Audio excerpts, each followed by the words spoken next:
झारखंड कांग्रेस में all is well नहीं है। चंपई सोरेन के मंत्रिमंडल विस्तार के दिन से ही झारखंड के कांग्रेस विधायकों में नाराजगी देखी जा रही है। कांग्रेस के विधायकों की मांग है कि मंत्रिमंडल में कांग्रेस के नए विधायकों को जगह दी जाए। मंत्रिमंडल में पुराने मंत्रियों को ही जगह दिए जाने से नाराज विधायक बीते शाम आला कमान के समक्ष अपनी मांगे रखने के लिए दिल्ली के लिए रवाना हो गए। राष्ट्रीय कांग्रेस के लिए फिलहाल बेहद दुविधा की घड़ी है। जहां एक और कांग्रेस नेता राहुल गांधी देश भर में न्याय यात्रा की अगुवाई कर रहे हैं, वहीं झारखंड में कांग्रेस के विधायक अपने लिए न्याय की मांग करने दिल्ली पहुंच रहे हैं। हालांकि झारखंड में कांग्रेस विधायकों की नाराजगी से पहले भी कई राज्यों के कांग्रेस के विधायक पार्टी से नाराज होकर भाजपा का दामन थाम चुके हैं।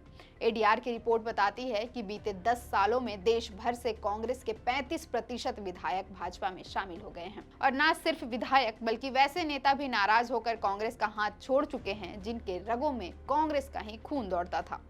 क्या झारखंड कांग्रेस के विधायक लोकसभा चुनाव से 1 महीने पहले पार्टी से बगावत कर दूसरे पार्टी का दामन थाम लेंगे?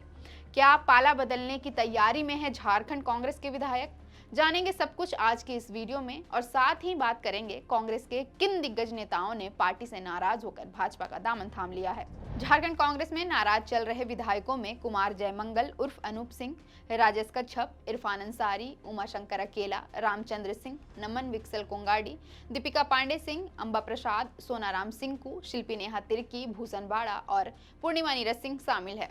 झारखंड से निकलते समय विधायकों ने मीडिया के सामने अपनी बातों को रखा, जिसमें बरही विधायक उमाशंकर अकेला ने कहा कि आलाकमान से हम लोग को मिलना है। पहले भी हम लोगों ने मांग किया था कि मंत्री बदला जाए और आज भी वही मांग है। वहीं जामताड़ा विधायक इरफान अंसारी ने कहा कि हम लोग दिल्ली जा रहे हैं। बेरमो विधायक अनूप सिंह इस दौरान काफी आक्रोश में नजर आए। उन्होंने कहा कि सरकार को कोई खतरा नहीं है, हम लोग दिल्ली जा रहे हैं क्योंकि हाई कमान के पास हम लोग अपनी जो बातें हैं उनको रखना चाहते हैं। महागामा विधायक दीपिका पांडे सिंह ने कहा कि बातचीत हो रही है, हमें उम्मीद है कि समाधान जरूर होगा। सरकार को कोई खतरा नहीं है, हमारी मांग है कि मंत्रिमंडल में नए चेहरों को भी मौका दिया जाए। रिपोर्ट्स की माने तो झारखंड के कांग्रेस विधायकों की बात अगर दिल्ली में नहीं बनती है तो वे फिर जयपुर कूच कर सकते हैं। हालांकि बीते कल विधायक बैंगलोर जाने वाले थे, लेकिन किसी कारणवश उनकी टिकट कैंसिल की गई। उसके बाद कयासों के बाजार गर्म होने लगे कि विधायक अब जयपुर जाएंगे। बता दें, बीते कुछ महीनों पहले ही राजस्थान में बीजेपी की सरकार बनी है और कांग्रेस विधायकों का बीजेपी शासित राज्य में जाना सवाल जरूर खड़े करता है। जब चंपई सरकार में विपरीत स्थिति बनी थी तब झारखंड के विधायक कांग्रेस शासित राज्य हैदराबाद पहुंचे थे, लेकिन अब जयपुर जाने की बात से राज्य में सियासी हलचल और बढ़ गई है। हालांकि दिल्ली रवाना होते हुए किसी भी विधायक ने जयपुर जाने के बात को सिरे से खारिज कर दिया है। फिर भी राजनीति में कभी भी कुछ भी हो सकता है। मंत्री पद नहीं मिलने के कारण अब कांग्रेस विधायकों की नजर लोकसभा चुनाव में है। लोकसभा चुनाव में टिकट पाने की आश में विधायक दूसरी पार्टी का रुख कर सकते हैं। हालांकि अगर विधायक जयपुर जाते हैं तो ये उम्मीद बढ़ जाती है कि विधायक भाजपा का दामन थाम सकते हैं, लेकिन फिलहाल इस बात की आधिकारिक तौर पर पुष्टि नहीं की गई है। झारखंड में कांग्रेस की स्थिति तो चिंताजनक है ही, अब मध्य प्रदेश की राजनीति से भी कांग्रेस के लिए निराश करने वाली खबर सामने आ रही है। मध्य प्रदेश के पूर्व मुख्यमंत्री और कांग्रेस के कद्दावर नेता कमलनाथ के अपने बेटे नकुल नाथ के साथ भारतीय जनता पार्टी में शामिल होने की अटकलें सामने आ रही है और कहा जा रहा है कि आज शाम ही कमलनाथ अपने बेटे नकुल नाथ के साथ भाजपा का दामन थामेंगे। अब बात करेंगे उन दिग्गज कांग्रेस नेताओं की जिन्होंने पार्टी से नाराज होकर अपना पाला बदल लिया और भाजपा के साथ हो लिए, जिसमें पहला नाम आता है ज्योतिरादित्य सिंधिया का। ज्योतिरादित्य सिंधिया मध्य प्रदेश के दिग्गज कांग्रेस नेता थे। सिंधिया ने मार्च 2020 में कांग्रेस पार्टी से इस्तीफा दे दिया था। वो कांग्रेस छोड़कर भाजपा में शामिल हो गए थे। उस दौरान मध्य प्रदेश में सिंधिया समर्थक कई विधायकों ने पाला बदला, जिससे कमलनाथ सरकार गिर गई थी। इस्तीफा देने के पहले ज्योतिरादित्य सिंधिया ने गृह मंत्री अमित शाह से मुलाकात की और फिर भाजपा में शामिल हो गए। फिलहाल सिंधिया नरेंद्र मोदी कैबिनेट में नागरिक उड्डयन मंत्री हैं। अगला नाम आता है अल्पेश ठाकुर का। कांग्रेस के विधायक रहे अल्पेश ठाकुर ने जुलाई 2019 में राज्यसभा उपचुनाव में पार्टी उम्मीदवार के खिलाफ मतदान करने के बाद पार्टी छोड़ दी थी। कुछ दिनों बाद वह भाजपा में शामिल हो गए और उन्हें राधापुर से उपचुनाव के लिए मैदान में उतारा गया, लेकिन वह चुनाव हार गए। हालांकि साल 2022 में हुए चुनाव में उन्होंने गांधीनगर दक्षिण से जीत हासिल की थी। तीसरा नाम आता है जितिन प्रसाद का। जितिन प्रसाद राहुल गांधी के बेहद करीबी माने जाते थे।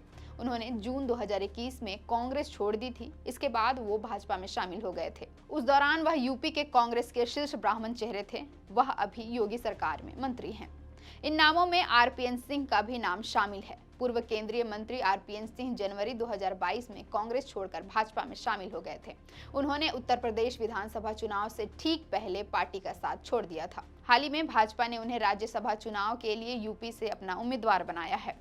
इसी तरह सुनील जाखड़ भी कांग्रेस को छोड़कर भाजपा में शामिल हुए। सुनील जाखड़ पंजाब कांग्रेस के अध्यक्ष थे। मई 2022 में उन्होंने पार्टी छोड़ दी थी। जाखड़ ने तत्कालीन मुख्यमंत्री चरणजीत सिंह चन्नी की आलोचना करने के लिए नेतृत्व द्वारा कारण बताओ नोटिस मिलने के बाद यह कदम उठाया था।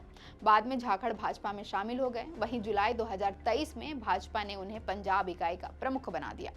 हार्दिक पटेल ने भी गुजरात से कांग्रेस को झटका दिया था। गुजरात के पाटीदार नेता हार्दिक पटेल ने मई 2022 में ही कांग्रेस छोड़ दी थी।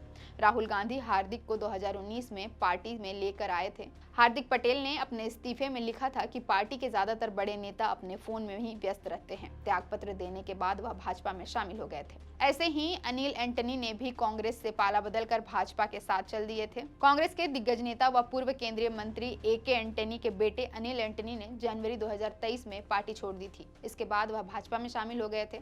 इस दौरान उन्होंने प्रधानमंत्री नरेंद्र मोदी की प्रशंसा की थी। वर्तमान में वह भाजपा के राष्ट्रीय सचिव के साथ साथ राष्ट्रीय प्रवक्ता भी हैं। महाराष्ट्र के पूर्व मुख्यमंत्री अशोक चौहान ने भी कुछ दिनों पूर्व कांग्रेस पार्टी का साथ छोड़ दिया है। 12 फरवरी 2024 को उन्होंने भोकर विधानसभा क्षेत्र से विधायक के रूप में अपना इस्तीफा दे दिया। इसके अगले दिन यानी 13 फरवरी को चौहान उप मुख्यमंत्री देवेंद्र फडणवीस की मौजूदगी में भाजपा में शामिल हो गए। इधर 14 फरवरी को ही भारतीय जनता पार्टी ने महाराष्ट्र में होने वाले आगामी राज्यसभा चुनाव के लिए अपना उम्मीदवार भी उन्हें बना दिया। अब दिल्ली में कांग्रेस आला कमान से मुलाकात के बाद कांग्रेस विधायक क्या फैसला लेते हैं, ये तो आने वाले समय में ही पता चल पाएगा।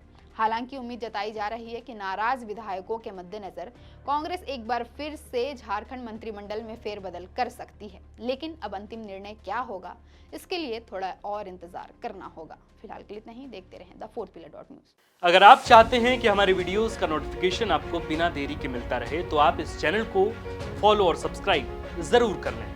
बाकी आप हमारे काम को लेकर कोई सुझाव हमें देना चाहते हो तो कमेंट बॉक्स में आप सादर आमंत्रित हैं। इसके अलावा हमारे वीडियोस आपको अलग अलग ठिकानों जैसे फेसबुक, इंस्टाग्राम, ट्विटर पर भी देखने को मिलेंगे, जिसके लिंक डिस्क्रिप्शन में डाल दिए गए हैं। शुक्रिया।